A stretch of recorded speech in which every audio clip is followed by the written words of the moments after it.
दोस्तों नमस्कार। देश के प्रधानमंत्री नरेंद्र मोदी अपने एक मेंबर ऑफ पार्लियामेंट के सामने सरेंडर कर चुके हैं। वही प्रधानमंत्री हैं नरेंद्र मोदी, जिसके बारे में पूरी गोदी मीडिया और पूरा इनका प्रचार तंत्र ये प्रचार करता है कि पूरी दुनिया में मोदी जी का डंका बज रहा है। मोदी जी वॉर रुकवा देते हैं और इतना ही नहीं, कुछ जो अंधभक्त हैं वो कहते हैं कि मोदी जी भगवान विष्णु के अवतार हैं। इतने बड़े प्रधानमंत्री, इतने यशस्वी प्रधानमंत्री, महापुरुष और एक अदना सा मेंबर ऑफ पार्लियामेंट के सामने झुक गए, उसके सामने सरेंडर कर दिए। ऐसी क्या मजबूरी है नरेंद्र मोदी के सामने? मजबूरी तो है, और आज हम इस वीडियो में उसी चीज़ को लेकर के डिस्कस करने वाले हैं। मैं बात कर रहा हूँ उत्तर प्रदेश की राजनीति को लेकर के। आपको पता है कि उत्तर प्रदेश के अंदर लोकसभा के लिए 80 सीटें आती है। 80 में से 75 सीटों पर बीजेपी चुनाव लड़ रही है, जबकि 5 सीटों को मोदी जी ने अपने सहयोगियों को दे रखा है। 75 में से 73 सीट्स के ऊपर मोदी जी ने अपने उम्मीदवार की नाम की घोषणा कर दी थी।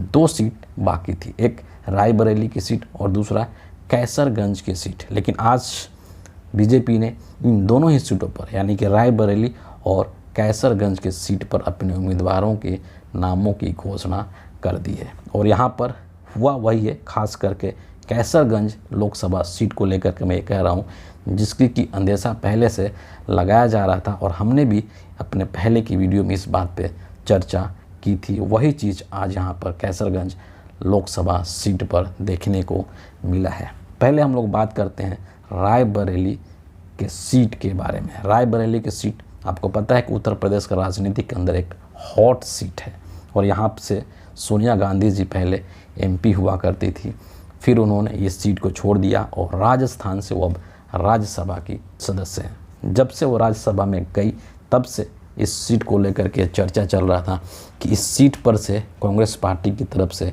कौन व्यक्ति चुनाव लड़ेगा। लगातार ये चर्चा हो रही है कि यहाँ से प्रियंका गांधी जो है वो चुनाव लड़ सकती हैं।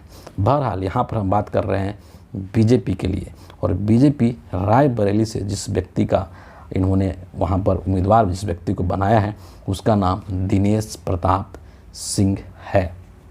दिनेश प्रताप के सिंह के बारे में कुछ इंटरेस्टिंग चीज़ें मैं आपको बताऊंगा यहाँ पे कि ये जो जनाब है दिनेश प्रताप सिंह, ये पहले कांग्रेस में ही हुआ करते थे।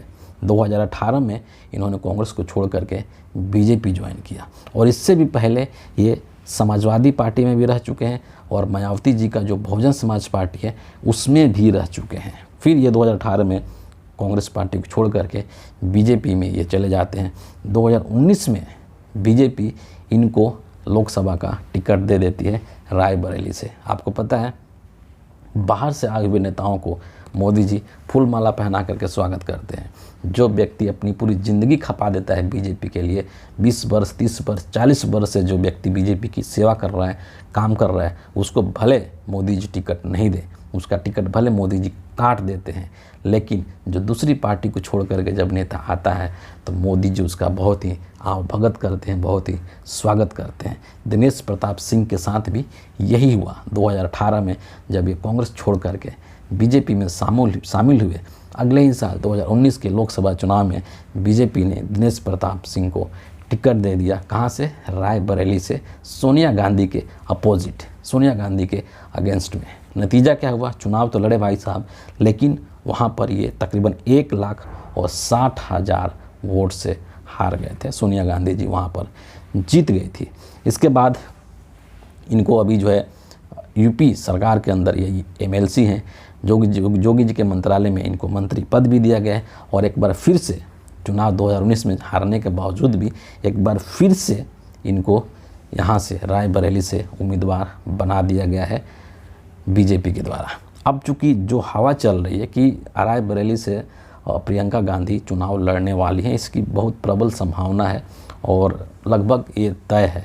1-2 दिनों में पता चल जाएगा, आज ही हो सकता है कि पता चल जाए।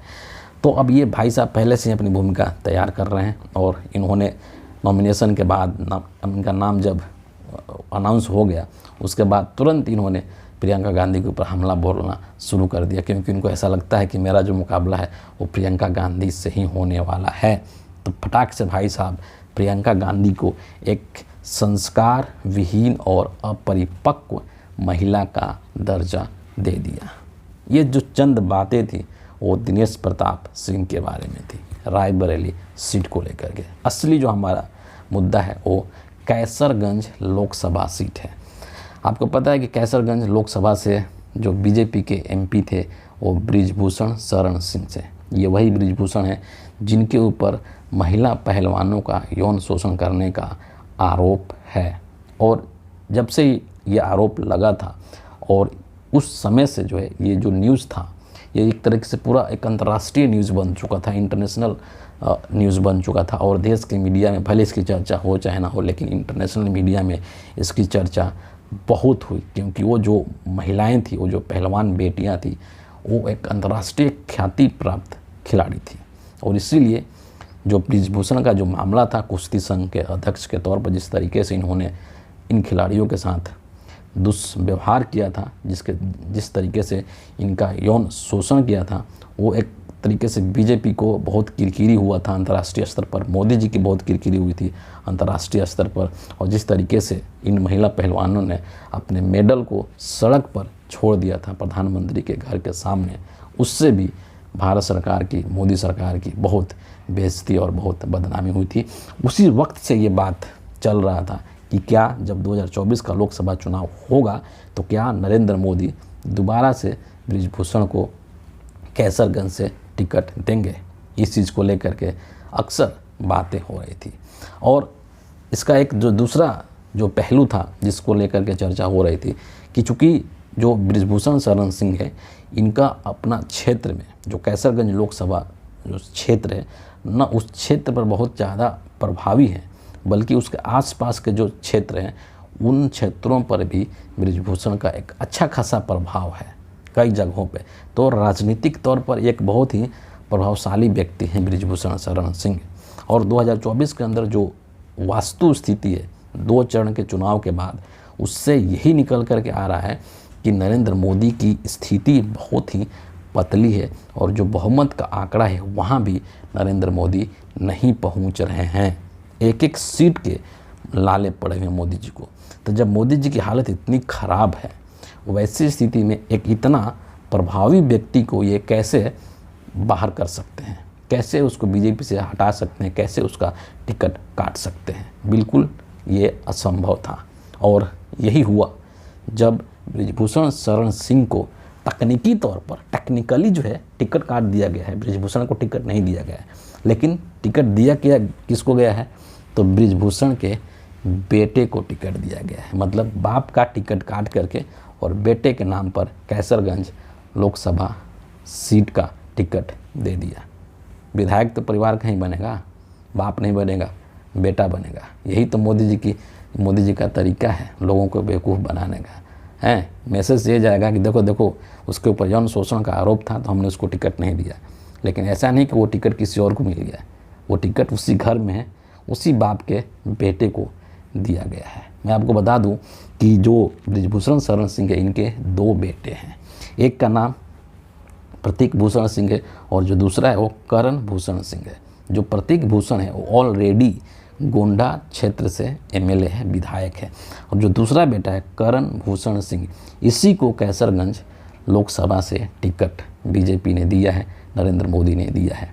वर्तमान में जो करण भूषण है इसका कोई राजनीतिक मतलब वो नहीं है, राजनीति में कोई इसका योगदान नहीं है, ये पॉलिटिक्स में नहीं था। लेकिन ये जो है उत्तर प्रदेश जो कुश्ती संघ है उसका अध्यक्ष है और इससे पहले 2018 में ये यूपी कुश्ती संघ का वरिष्ठ उपाध्यक्ष भी रह चुका है। मतलब बाप भी कुश्ती संघ में था, बेटा भी कुश्ती संघ में था और अब बेटे की एंट्री जो राजनीति में हो गई है कैसरगंज लोकसभा सीट के माध्यम से। और इस चीज़ की प्रबल संभावना है कि ये जो सीट है, जिस तरीके का प्रभाव है उस एरिया में बृजभूषण का, ये कैसरगंज का सीट जो है बहुत आसानी से इनका बेटा और बृजभूषण जीत जाएंगे।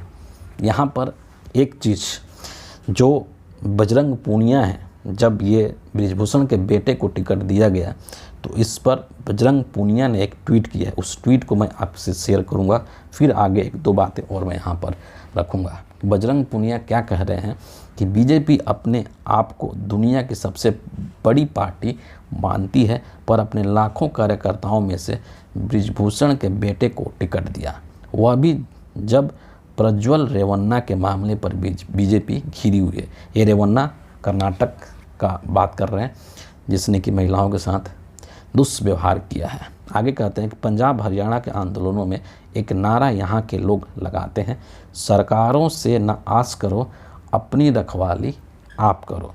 यह देश का दुर्भाग्य है कि मेडल जीतने वाली बेटियां सड़क पर घसीटी जाएंगी और उनका यौन शोषण करने वाले के बेटे को टिकट दे करके सम्मानित किया जाएगा। एक तरीके से अपनी नाराज़गी और अपना रोष व्यक्त किया है इस ट्वीट के माध्यम से बजरंग पुनिया। और इनका कहना भी बिल्कुल जायज़ है कि जिसके बाप ने उसके ऊपर इतना जघन्य मतलब आरोप है कि उसने इस तरीके से महिलाओं का यौन शोषण किया है, और उसी के बेटे को आप लोकसभा का टिकट दे रहे हैं, एक तरीके से उसको सम्मानित कर रहे हैं, उसको राजनीति में ला रहे हैं। बाप को नहीं दिया, बेटा को दे दिया। दूसरी चीज़ यहाँ पर यह कहना होगा कि मोदी जी अक्सर परिवारवाद चिल्लाते रहते हैं अपने हर भाषणों में। क्या ये परिवारवाद नहीं है कि बाप को टिकट नहीं दिया क्योंकि बाप के ऊपर यौन शोषण का आरोप था? क्या बीजेपी के अंदर लाखों करोड़ों लोग हैं, कार्यकर्ता हैं, बीजेपी में क्या नेताओं की कमी है योग्य? उनको देना चाहिए, लेकिन नहीं, उसके बेटे को टिकट दिया। ये भी परिवारवाद ही हुआ, उसी परिवार में टिकट दे दिया। और क्यों टिकट दिया? उसके पीछे इनकी राजनीतिक मजबूरी है, क्योंकि वो बहुत ही प्रभावशाली व्यक्ति है बृजभूषण शरण सिंह, और उस सीट पर चुनाव जीतना बृजभूषण का लगभग तय है। उसको हराना वहाँ से लगभग मुश्किल है विपक्षी दल के नेताओं के द्वारा। यहाँ पर मैं आपको बता दूं कि जो कैसरगंज है और रायबरेली है, इन दोनों जगहों पर 5वें चरण में 20 मई को चुनाव होना है। फाइनली जो है इन दोनों सीटों पर बीजेपी ने अपने उम्मीदवार की घोषणा कर दी, लेकिन नरेंद्र मोदी ने ये इस चीज़ का ऐलान करके कैसरगंज से बृजभूषण के बेटे को टिकट दे करके एक तरीके से ये साफ कर दिया। और जिस तरीके से कर्नाटक के अंदर हासन लोकसभा सीट का जो उम्मीदवार था प्रज्वल रेवन्ना, जिसके ऊपर की सैकड़ों महिलाओं के साथ दुर्व्यवहार करने का आरोप लगा हुआ, और जिस तरीके से मोदी जी ने उसके लिए वोट मांगे, उसकी प्रशंसा की, ये सब करके, ये सब चीज़ें कर करके मोदी जी ने ये मैसेज दे दिया है देश के सामने और देश की महिलाओं के सामने कि नरेंद्र मोदी जो है वो बलात्कारियों के संरक्षक हैं। राजनीतिक फ़ायदा जिससे मिलेगा उसको नरेंद्र मोदी जी अपने पास रखते हैं। ये मोदी जी की छवि अब इस देश के सामने खुल करके है। और नरेंद्र मोदी जी जो नारा देते हैं नारी सम्मान का, नारी सशक्तिकरण का, बेटी पढ़ाओ बेटी बचाओ का, ये सब फर्जी बातें हैं, ये सब बकवास बातें हैं। इसका व्यवहारिक जीवन में कोई दूर दूर तक नरेंद्र मोदी का लेना देना नहीं है। नरेंद्र मोदी को सिर्फ और सिर्फ अपना राजनीतिक हित दिखता है, राजनीतिक फ़ायदा दिखता है, और उसके लिए वो कुछ भी कर सकते हैं। उनका जो अल्टीमेट गोल है वो सिर्फ और सिर्फ चुनाव जीतना होता है। उसके लिए चाहे कुछ भी करना पड़े वो कर देंगे, उसमें उनको कोई हिचकिचाहट नहीं होती है। और वही चीज़ यहाँ पर कैसरगंज लोकसभा सीट पर बृजभूषण के बेटे को टिकट देकर उन्होंने इस चीज़ को साबित कर दिया है। तो फिलहाल इस वीडियो के लिए इतना ही है। आप सभी का बहुत बहुत धन्यवाद।